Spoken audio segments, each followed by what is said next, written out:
पंजाब में पीएम मोदी की सुरक्षा काफिले में हुई चूक पर सुप्रीम कोर्ट ने कमेटी की रिपोर्ट पर सुनवाई की। इस दौरान सुप्रीम कोर्ट ने फिरोजपुर एसएसपी को जमकर फटकार लगाई।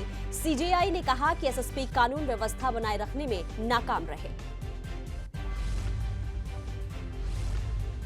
28 अगस्त को पीएम मोदी वीडियो कॉन्फ्रेंसिंग के जरिए खरकोदा में बनने वाले मारुति सुजुकी प्लांट की आधारशिला रखेंगे। दरअसल खरकोदा के आईएमटी में 900 एकड़ जमीन में मारुति सुजुकी अपना नया प्लांट लगाएगी। बता दें कि हरियाणा में मारुति सुजुकी 18,000 करोड़ रुपए की इन्वेस्टमेंट करने जा रही है।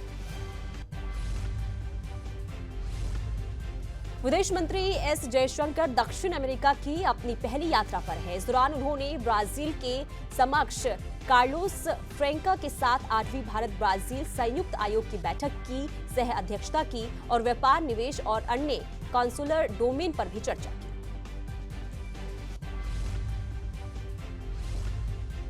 भूपेंद्र चौधरी को उत्तर प्रदेश बीजेपी का नया अध्यक्ष बनाया गया है। भूपेंद्र सिंह चौधरी योगी सरकार में कैबिनेट मंत्री हैं। उन्होंने बुधवार को ही दिल्ली में बीजेपी के राष्ट्रीय अध्यक्ष जेपी नड्डा से मुलाकात की थी। इसके बाद उनके नाम की चर्चा तेज हो गई थी।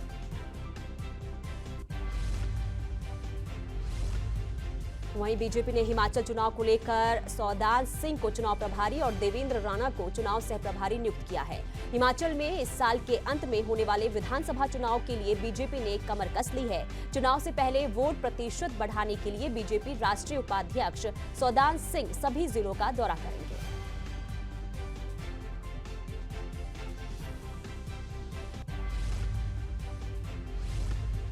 हिमाचल प्रदेश में बीजेपी कोर ग्रुप की बैठक हुई। बैठक में आगामी विधानसभा चुनाव को लेकर रणनीति बनाई गई।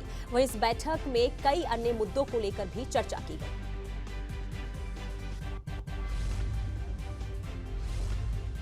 ये बैठक हिमाचल प्रदेश अध्यक्ष सुरेश कश्यप की अध्यक्षता में हुई। इस बैठक में मुख्यमंत्री जयराम ठाकुर, केंद्रीय मंत्री अनुराग ठाकुर, प्रदेश चुनाव प्रबंधन समिति के अध्यक्ष डॉक्टर राजीव बिंदल समेत प्रदेश के कई बड़े नेता मौजूद रहे।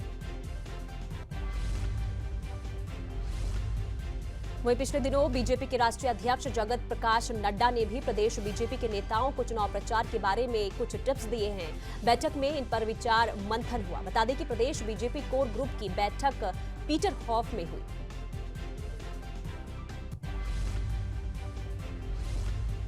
बता दें कि हिमाचल में विधानसभा चुनाव के लिए सिर्फ 2 महीने ही बाकी रह गए हैं। इसके चलते प्रदेश में राजनीति हलचल अब तेज हो गई है। प्रदेश में सभी पार्टियां अपने अपने स्तर पर चुनाव प्रचार में जुट चुकी है।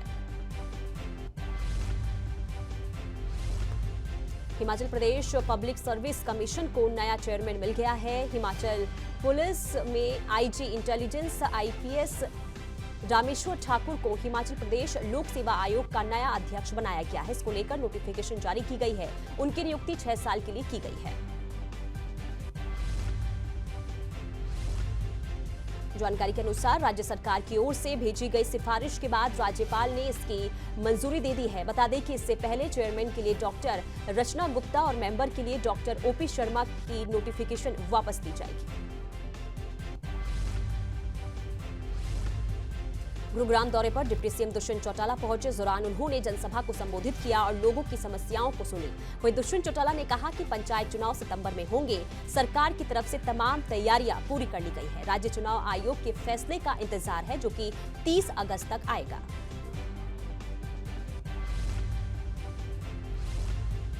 सिरसा के पंचायत भवन में जिला कष्ट निवारण समिति की मासिक बैठक हुई। बैठक की अध्यक्षता स्थानीय निकाय मंत्री डॉक्टर कमल गुप्ता ने की। इस बैठक में विशेष रूप से इनेलो के विधायक अभय सिंह चौटाला ने भी शिरकत की। बैठक में कई अहम मुद्दों पर चर्चा हुई। वहीं कई गांवों में बरसाती पानी की निकासी न होने की समस्या गांव वालों ने रखी, जिस पर अभय चौटाला ने संज्ञान लेते हुए जल्द ही अधिकारियों को पानी की निकासी करने के आदेश दिए। बीजेपी नेता सोनाली फोगाट की मौत पर गृह मंत्री अनिल विज की प्रतिक्रिया सामने आई है। मीडिया के पूछे गए सवाल पर उन्होंने कहा कि उनका परिवार संगीन आरोप लगा रहा है, तो सच को सामने लाने के लिए जांच होनी चाहिए। उन्होंने कहा कि गोवा सरकार को इसकी गंभीरता से जांच करनी चाहिए। गोवा में बीजेपी नेता सोनाली फोगाट की संदिग्ध परिस्थितियों में मौत हुई, जिसे लेकर बादली के विधायक डॉक्टर कुलदीप वत्स ने सीबीआई जांच की मांग उठाई। उन्होंने कहा कि जिस तरह से संदिग्ध परिस्थितियों में सोनाली फोगाट की मौत हुई है, उसका खुलासा होना चाहिए। बीजेपी नेता सोनाली फोगाट की मौत का सस्पेंस लगातार बढ़ता जा रहा है। एक तरफ परिवार ने सोनाली के पीए सुधीर सांगवान और सुखविंदर पर गंभीर आरोप लगाए हैं, दूसरी तरफ मामले में सीबीआई जांच की मांग की जा रही है। परिवार ने आरोप लगाया कि सुधीर ने 3 साल पहले सोनाली के साथ रेप किया था और अश्लील वीडियो बनाई थी। इस वीडियो के आधार पर सुधीर सोनाली को ब्लैकमेल कर रहा था। सोनाली के भाई रिंकू ने मामले में एफआईआर दर्ज करवाई है, जिसमें आरोप लगाया गया है कि सुधीर सोनाली की संपत्ति हड़पना चाहता था। वहीं परिवार का आरोप है कि सिरसा से विधायक गोपाल कांडा इस मामले में सुधीर और सुखविंदर की मदद कर रहा है, वहीं जांच को प्रभावित कर रहा है। फिलहाल सोनाली के परिवार ने प्रदेश सरकार से भी इंसाफ की गुहार लगाई है।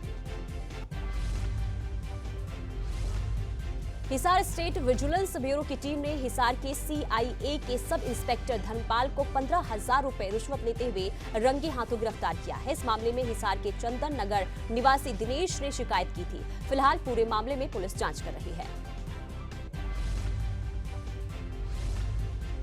यमुनानगर में नाबालिग बच्चों को बंधक बनाकर मारपीट करने का मामला सामने आया है। पुलिस को दी गई शिकायत में युवकों ने बताया कि उनकी कक्षा की सहयोगी छात्रा ने उन्हें कॉपी देने के लिए बुलाया, जिसके बाद उसके परिजनों ने दोनों युवकों को बंधक बनाकर पिटाई की। वहीं परिजनों ने आरोपियों के खिलाफ सख्त से सख्त कार्रवाई करने की मांग की है। फिलहाल पुलिस ने मामले की जांच और कार्रवाई करने के आदेश दिए हैं।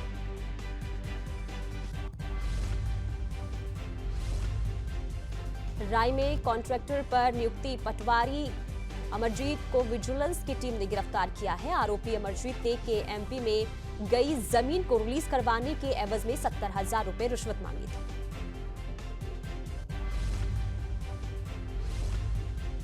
पानीपत की नहर में करनाल जिले के बीजेपी नेता और व्यापारी संजय 23 अगस्त को करनाल में यमुना नहर के पास संजय गांधी की स्कूटी में लावारिस लाश मिली थी।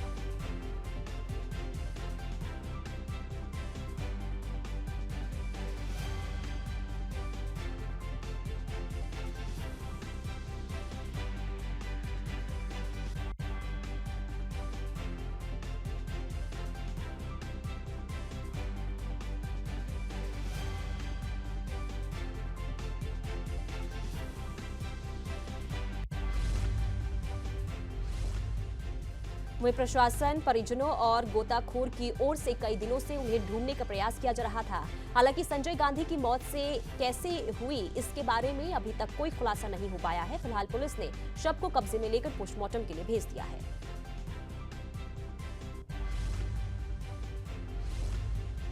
ऊना के बारसड़ा में एक व्यक्ति का शव रेलवे पुल के नीचे गड्ढे के पानी में मिलने से इलाके में सनसनी फैल गई है। व्यक्ति के सिर पर चोट के निशान बताए जा रहे हैं। मृतक की पहचान देवेंद्र निवासी होशियारपुर पंजाब के रूप में हुई है।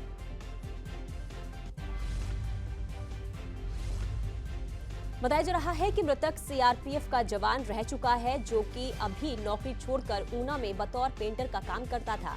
फिलहाल पुलिस ने शव को कब्जे में लेकर जांच शुरू कर दी है। हालांकि अभी तक मौत के कारणों का पता नहीं लग पाया है। अंबाला में एक विवाहिता की संदिग्ध परिस्थितियों में मौत के बाद मायके वालों की तरफ से ससुराल पक्ष पर आरोप लगाया गया कि उनकी बेटी की गला दबाकर हत्या कर दी गई है। मृतका के मायके वाले एम्बुलेंस में महिला का शव लेकर पुलिस थाने पहुंचे और ससुराल पक्ष वालों के खिलाफ कड़ी कार्रवाई की मांग की है। फिलहाल पुलिस ने मामला दर्ज कर जांच शुरू कर दी है।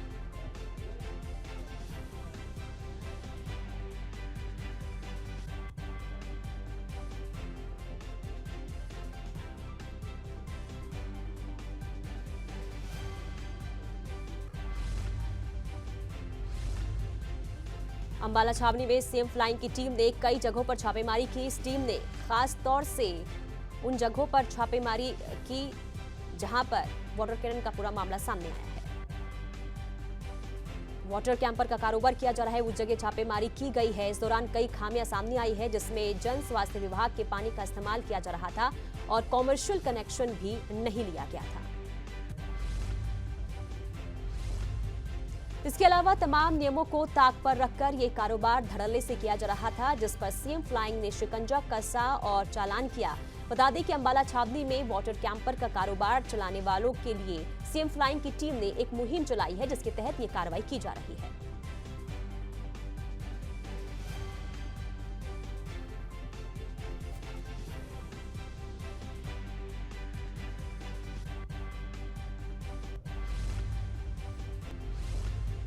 कुरुक्षेत्र में मालिकाना मुश्तरका जमीन मामले को लेकर भारतीय किसान यूनियन ने पिहोवा में खेल मंत्री संदीप सिंह के घर का घेराव किया। इस दौरान भारी मात्रा में यहां पर पुलिस बल तैनात किया गया। बता दें कि 26 अगस्त तक धरने पर ये बैठेंगे। बता दें कि गुरुवार प्रदेश भर में भारतीय किसान यूनियन ने सभी मंत्रियों के निवास के बाहर घेराव किया।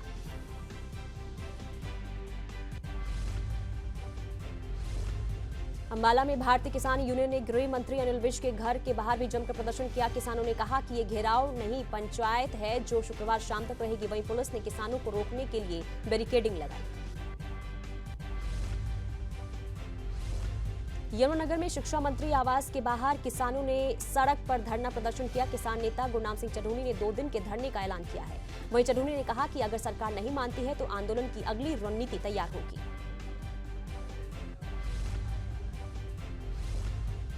फरीदाबाद के नवादा गांव में एक खुलेआम सांड के बढ़ते आतंक के बाद भी नगर निगम अधिकारियों की नींद नहीं खुल रही है और ये आवारा सांड शहर की सड़कों के बीचों बीच बैठे बेसहारा पशु वाहन चालकों के लिए सरदर्द बने हुए हैं।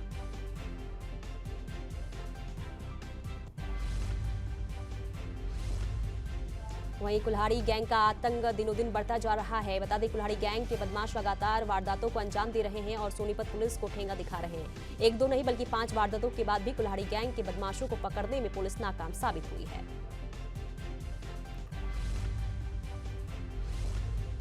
रोहतक के भलौट में नहाने गए 2 युवकों की डूबने से मौत हो गई। फिलहाल शवों को निकालकर पोस्टमार्टम के लिए भेज दिया गया है। आपको बता दें कि पानी के तेज बहाव के चलते ये हादसा हुआ है। फतेहाबाद में नशीले पदार्थों की तस्करी के आरोप में 2 युवकों को गिरफ्तार किया गया है। युवाओं के कब्जे से नशीली दवा के इंजेक्शन और गोलियां बरामद हुई है। पुलिस ने आरोपियों के खिलाफ एनडीपीएस एक्ट के तहत मामला दर्ज कर लिया है।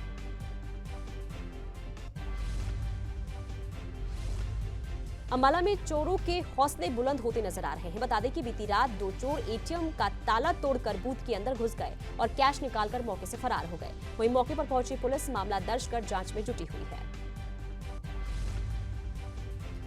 करनाल में 1.5 साल बाद पति की हत्या के मामले में पुलिस अभी तक फरार आरोपी पत्नी की गिरफ्तारी नहीं कर पाई है, जिससे गुस्साई परिजनों ने चौक पर जाम लगाकर आरोपी की गिरफ्तारी की मांग की। वहीं मौके पर पुलिस ने परिजनों को जल्द से जल्द आरोपी महिला की गिरफ्तारी का आश्वासन दिया, जिसके बाद परिजनों ने जाम खोल दिया।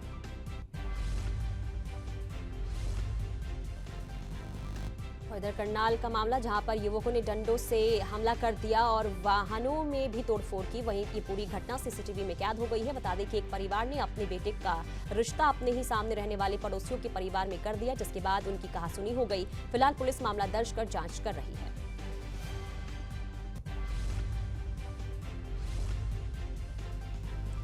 देश में लगातार कोरोना के मामले बढ़ते जा रहे हैं। बीते 24 घंटे में देश में कोरोना के 10,725 नए मामले सामने आए हैं। वहीं अब देश में कोरोना के एक्टिव केसों का आंकड़ा बढ़कर 94,043 पहुंच गया है। दिल्ली में बीते 24 घंटे में बुधवार को कोरोना के 945 नए मामले सामने आए और 1,285 ठीक हुए हैं। वहीं कोरोना से 6 मरीजों की मौत हो गई है और 3 दिन में 22 मरीजों की मौत हुई।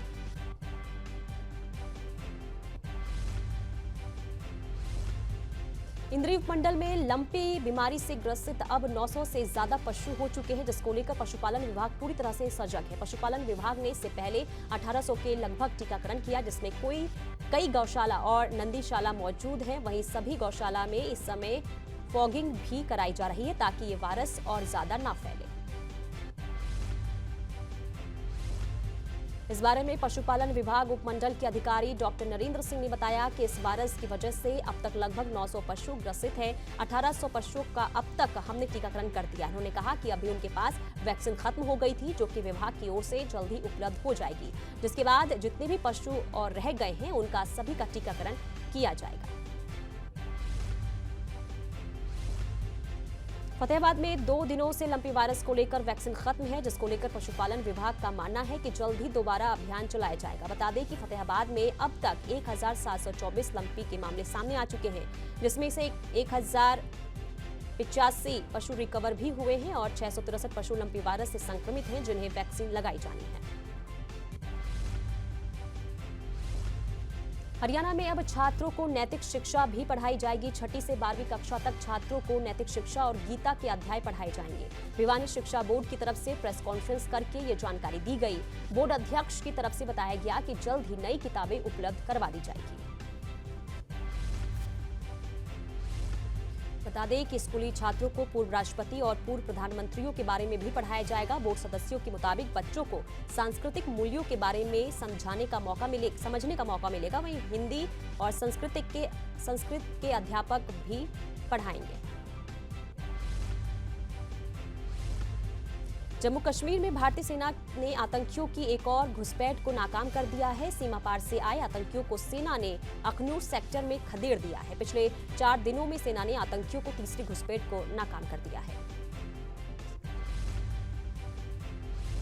जम्मू कश्मीर में देर रात भूकंप के तेज झटके महसूस किए गए। रिपोर्ट के मुताबिक कटरा से 62 किलोमीटर दूर 48 मिनट के अंतर पर 2 बार भूकंप के झटके महसूस किए गए हैं। इस दौरान रिक्टर स्केल में तीव्रता 3.2 आंकी गई। पिछले दिनों कुल 9 बार भूकंप के झटके महसूस किए जा चुके हैं। हालांकि तीव्रता कम होने की वजह से किसी प्रकार का नुकसान नहीं हुआ।